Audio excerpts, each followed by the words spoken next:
Well, I'd like to welcome our young Christians this morning for their first Holy Communion. And I must say, what a special day. And I can tell you that your parents and your teachers and your catechists and Father James and the whole parish are so proud of you and so happy that you are having this very special day. You're dressed wonderfully and the church looks beautiful. It's a great day. But why is it such a special day? And I know you know the answer because you've been doing your work at school, but I have a story to tell you that might unpack it a bit more. It's a true story. It happened, it wasn't in Australia, it was in America, in New York City, and it happened in 1912, a long time ago. That's 109 years ago, and in fact, it happened on the 4th of December, which was yesterday. So 109 years and one day ago, this happened.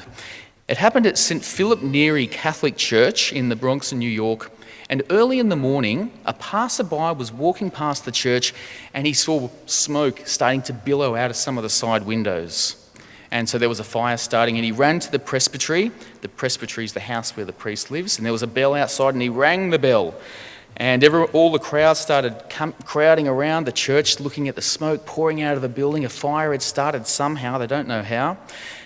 And they called the fire brigade, and the fire brigade came, and because it was so long ago, the equipment wasn't as good as it is today, and so the hoses weren't that powerful, and this beautiful big church was on fire.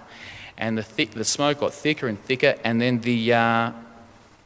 what was his name? Anyway, the chief of the fire department said, "Okay, put the barricades up. No one's going in there. Way too dangerous." And so everyone was standing around looking at this church on fire. And then something happened. These two priests came running out of the presbytery, dressed in their priest's clothes, and they zipped past the fire brigade, got through the barricades, and ran straight into the door that had all this black smoke pouring out of it. And everyone said, "What are they doing? What are they doing? They're going into this inferno." And they thought, there's no way these priests are going to survive this. A few moments later, the priests both came out, coughing and spluttering. They had soot all over them and ash all over them. And they came out and they were holding something. They were holding a handkerchief full of the Eucharist. So they'd ran to the tabernacle, opened it up, pulled the Eucharist out, risked their lives, and then got back outside. And so the question is, what did they risk their lives for? Were they risking their lives for just bread, or was it something else?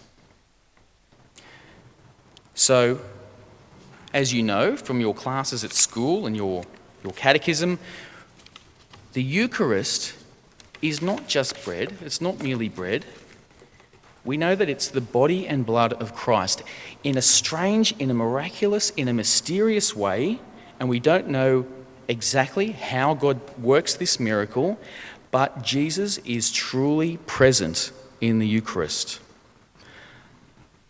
So what's going to happen today is that in this miracle that for 2,000 years the church has been unpacking and trying to understand, in this miracle God gives himself really and truly to you today, and he's going to be the closest he's been with you today than you have been with him in your whole life. And the interesting thing about this miracle is that when Father lifts up the host, and you'll see it today, and says, "This is my body," the bread and the wine will change into the body and blood of Christ, but retain the appearance of bread and wine. This is one of the greatest mystery of the church.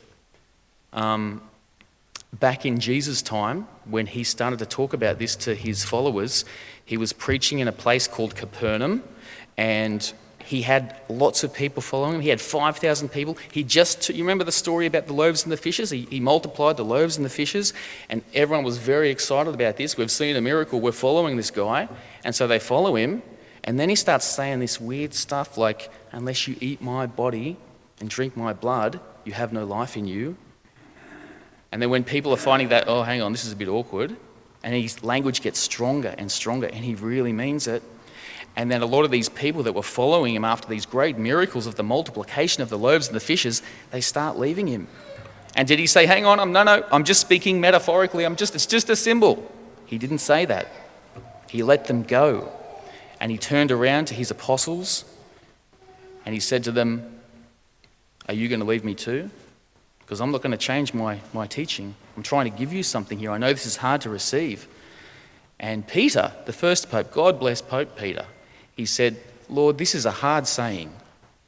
So he's recognizing that this is a hard thing. He says, this is a hard saying, but you have the words of eternal life.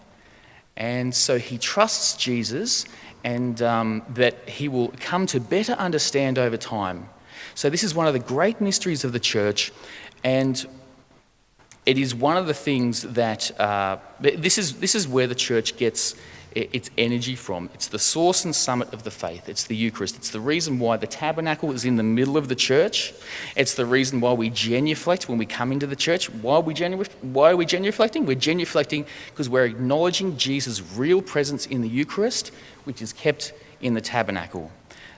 So I am so happy for you young people today who are receiving Holy Communion for the first time. And as I said, you are going to be closer with Jesus today than you will have been in your whole life. And what I'm hoping for you today, and what I'm going to pray for you today for, is that this is a difficult mystery to wrap our heads around. It's mysterious, it's mystic, and over time, during your lives, I hope that you pray to God and ask him, Lord, can you help me to understand this mystery of yours better? Help me to understand and unpack it, because some of the most brilliant minds that God has ever created over 2,000 years has spent a lot of time on this mystery, and it has been the thing that has driven the church and kept it together for 2,000 years. So I'm very, very happy for you. I hope this marks the beginning of a wonderful life of faith for you, and I'm sure it will, and you look just splendid, and it's so encouraging to see all your families here and all the people that love you, and it's going to be a wonderful event, so well done.